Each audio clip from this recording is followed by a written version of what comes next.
हरे कृष्ण। हमने पिछले पार्ट में आपको बताया कि आखिर कलयुग की शुरुआत कैसे हुई और राजा परीक्षित जी पर कलयुग का प्रभाव कैसे हुआ। राजा परीक्षित जी को समीक के पुत्र श्रृंगी ने 7 दिन का श्राप दिया कि राजा परीक्षित जी की तक्षक सर्प के ढसने के कारण 7 दिन में मृत्यु हो जाएगी। अब राजा परीक्षित जी अपना पूरा राजपाट त्याग कर गंगा तट पर चले गए। वहां पर इतने सारे संत बैठे थे जो हरि भजन कर रहे थे। उनसे राजा परीक्षित जी बोले कि मैं आप सबको प्रणाम करता हूँ, लेकिन अब मैं कुछ ज्यादा बता नहीं सकता, लेकिन इतना है कि मेरी 7 दिन के अंदर मृत्यु होनी है। मेरे को श्राप मिला है कि तक्षक सर्प के ढसने के कारण मेरी मृत्यु होगी। अब मेरे को आप मुक्ति का उपाय बताओ। तब सब बोले कि गंगा स्नान कर लो, कोई बोला कि ये धर्म कर लो, कोई कुछ बोला, लेकिन कोई प्रमाण के साथ ये नहीं बता पाया कि मुक्ति का उपाय क्या है। अब राजा परीक्षित जी बोले कि मेरे को प्रमाण के साथ बताओ कि सच में ये करने से मुक्ति हो जाएगी। अब वो प्रमाण कोई नहीं दे सका। तब राजा परीक्षित जी ने वहां पर आसन लगा रखा था। उस आसन पर सुखदेव जी महाराज, बोलो सुखदेव जी महाराज की जय, वो आकर विराजमान हो गए। अब राजा परीक्षित जी उनके चरण कमलों में बैठ गए। राजा परीक्षित जी अब सुखदेव जी महाराज से कहते हैं कि मेरे को श्राप लगा कि तक्षक सर्प के ढसने से 7 दिन में मेरी मृत्यु होनी है। अब मेरे पास 7 दिन बचे हैं, कृपया कर मुझे मुक्ति का उपाय बताएं। तब सुखदेव जी महाराज कहते हैं कि मेरी बुद्धि ये कहती है कि जो आपने ये प्रश्न किया है वो अपने लिए नहीं किया, वो संसार के समस्त जीवों के कल्याण के लिए किया है, क्योंकि आप तो पहले से ही मुक्त हो। तो राजा परीक्षित जी कहते हैं कि वो कैसे। तब सुखदेव जी महाराज बताते हैं कि जब आप अपने माँ के गर्भ में थे तब आपने साक्षात भगवान जी के दर्शन किए थे। ये पूरा विश्व जानता है कि आपकी रक्षा भगवान श्री कृष्ण जी ने ही की थी। शायद आपको ये याद नहीं है।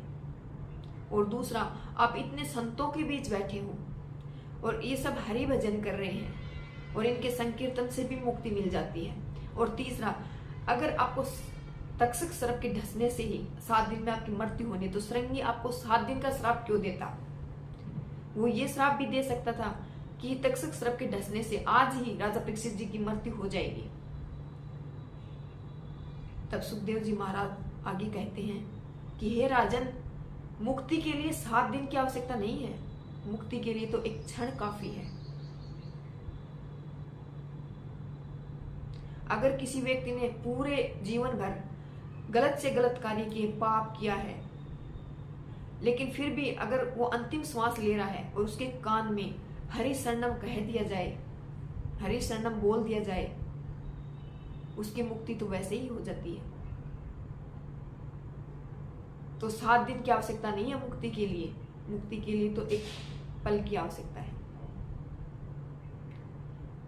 इसलिए मैं कहता हूं कि मुक्ति में नहीं, आप भक्ति में ध्यान लगाइए।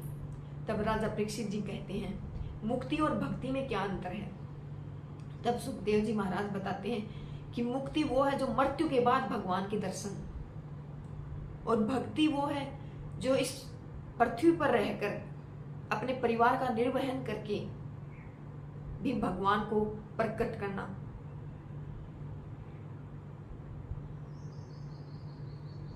उसको भक्ति कहते हैं।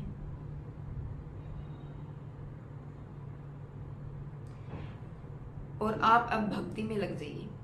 तब अब राजा परीक्षित जी निश्चित हो गए, ना तो मुक्ति का भय, ना कुछ और भय, ना तक्षक सर्प के ढसने का भय, कुछ भी भय नहीं रहा राजा परीक्षित जी को।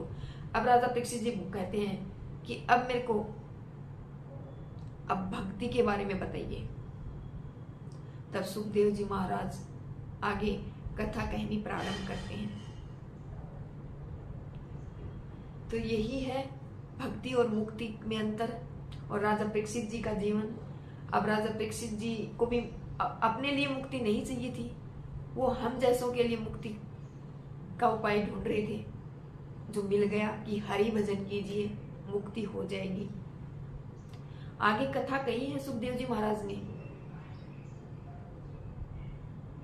लेकिन वो कथा लंबी हो जाएगी, इसलिए मैं तो यही बोलती हूँ कि पृथ्वी पर रहकर अपने परिवार का निर्वहन करते हुए भगवान श्री कृष्ण को प्रकट करना वो ही भक्ति है। तो हरि भजन कीजिए, नाम जाप कीजिए, यही सबसे सरल उपाय है मुक्ति का।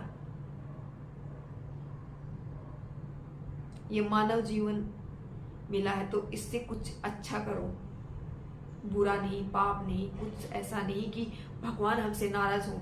कुछ ऐसा करो कि भगवान हमसे प्रसन्न हो, भगवान हमसे प्रेम करें, ऐसा कुछ करना चाहिए। क्योंकि मानव जीवन बहुत मुश्किल से मिलता है।